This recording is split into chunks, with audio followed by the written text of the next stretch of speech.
Greetings, everyone. I'm Mar. Once again, this is my opinion. As we've seen time and again on the show, and as we'll continue to see as the show goes forward, Ray always tries to please his family. More so his mother, but there are instances where he does try to please and appease Frank. And today's episode is one such time, and that is the gift.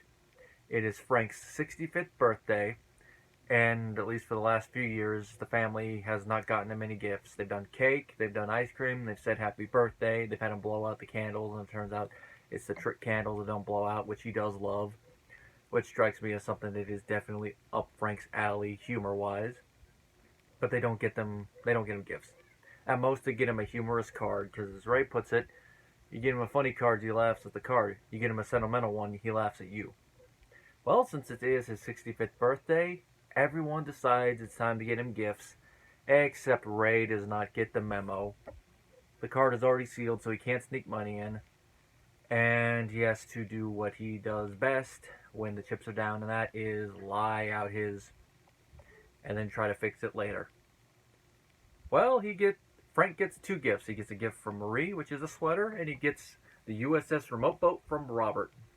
This is definitely a gift worthy of Frank, something that he can use in his retirement. Just put his TV guide, his remotes, and his soda in it.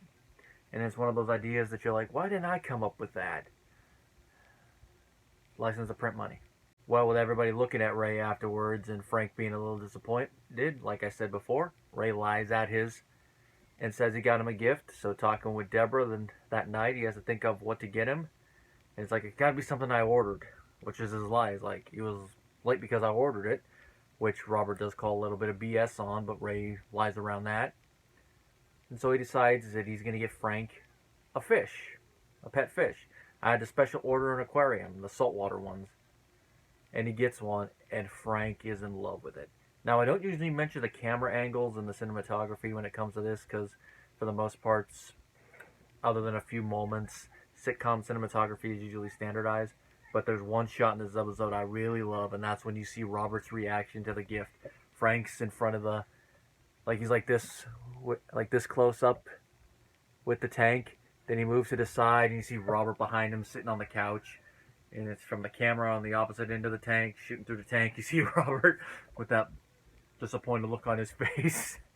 And just how it lingers there is like, oh, that's a great shot. Really does sum up Robert's reaction to this, that he finally got one over on Ray, and then Ray had to come back and get it back over on him. And when Ray is just owning it, and when Robert does try to reclaim some of the momentum, he gets shot down. Well, things are going good for a while until Frank throws the gift back at Ray, metaphorically speaking, because one of the fish dies, and he tells Ray never get him any more gifts.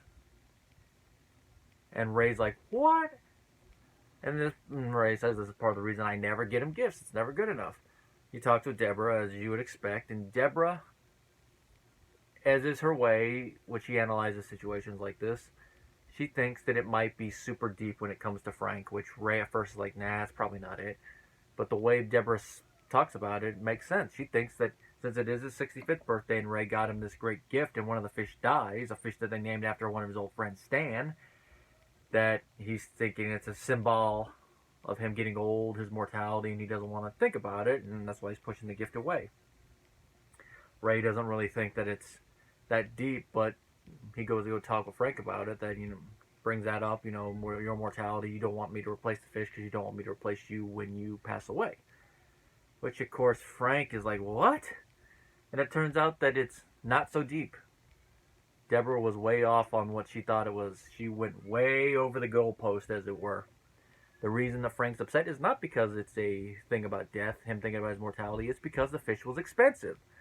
Something more reasonable and something that's definitely up Frank's alley to complain about if he found out. He found out that the fish cost $80, and then he found out that the aquarium cost $600, which if you look at the size of the aquarium, it makes sense it costs that much. Nowadays, an aquarium that size would probably cost $800 to $1,000. If you account for over 2 decades of inflation.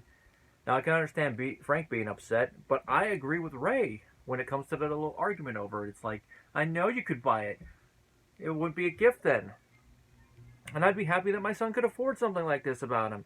I mean, especially since in the show, Frank is always going up about how he loves it, his fact that his son became a sports writer and can afford all this stuff, but yet when his son actually goes out of his way to buy him an expensive gift and he finds out how much it was, he flips his lid.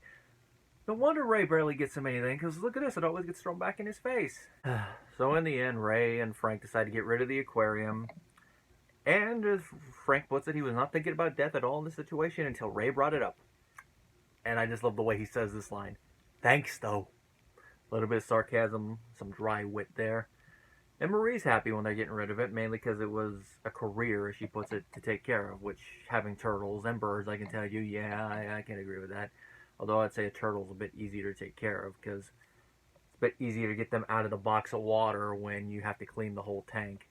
And it is their bathroom, but especially since they're freshwater turtles, it's not as delicate of a situation as it is when you have a saltwater aquarium where you gotta really be careful with the fish. This episode was co-written by two female writers. It was Ellen Sandler and Cindy, I'm gonna probably butcher the pronunciation of this last name, Chupak.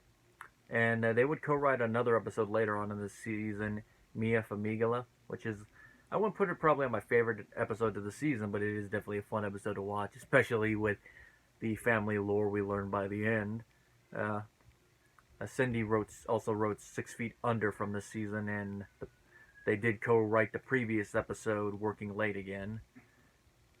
And then later on, Ellen would help write The Garage Sale, so they're recurring writers. They wrote some episodes in the next couple seasons, but their writing efforts would slow down a little bit after that, and then they'd go to other shows. So they're prolific TV writers, and they worked together on this one and the previous one, understanding the Barone dynamics, getting some good jokes out of it. And of course with this one, showing that sometimes it's not super deep, especially with a character like Frank. Sometimes it can be deep, but most times it's going to be like this. We're going to have to wait till a later season involving betting where we're going to get some depth out of Frank. But even then, there's a couple moments before that too. But something like this, to use a Carlin line, sometimes a cigar is just a cigar. The acting in this episode is pretty good. Ray, definitely believable as a son that wants to please his father, and then when he's all distraught when Frank pushes the gift back, definitely believable. I love how he is acting all high and mighty during the time that Frank loves the gift, though. Like I mentioned already, Brad Garrett is Robert, always on point when it comes to the pity party, Eeyore-like quality of the character that personifies never ends for Raymond. And that's what sums up the look that's on his face in that shot I mentioned earlier. Everybody loves Raymond. I get a gift. Dad likes it. Raymond gets a gift. It's a big old thing. He didn't say that, but you could tell stuff like that is going through Robert's mind in that scene. The rest of the cast all do good jobs for a little bit they're in. Doris Roberts is not really a lot for her to do other than a couple of bits of dialogue there involving the characters, but Marie is more in the background in this episode. Patricia Heaton has a little bit to do where Deborah and Ray are talking and she's trying to pep Ray up, and does some pretty good acting, especially when she's trying to dissect Frank, even though I've already said she's going in the complete opposite way. He's going straight, she's going a little bit more off to the side. It definitely would put it as one of my favorite episodes of Season 2 if I had to do a list of my favorite Season 2 episodes. If I remember right, it didn't make my top 10, but if I did like a top 20, top 25, it'd probably be in the running.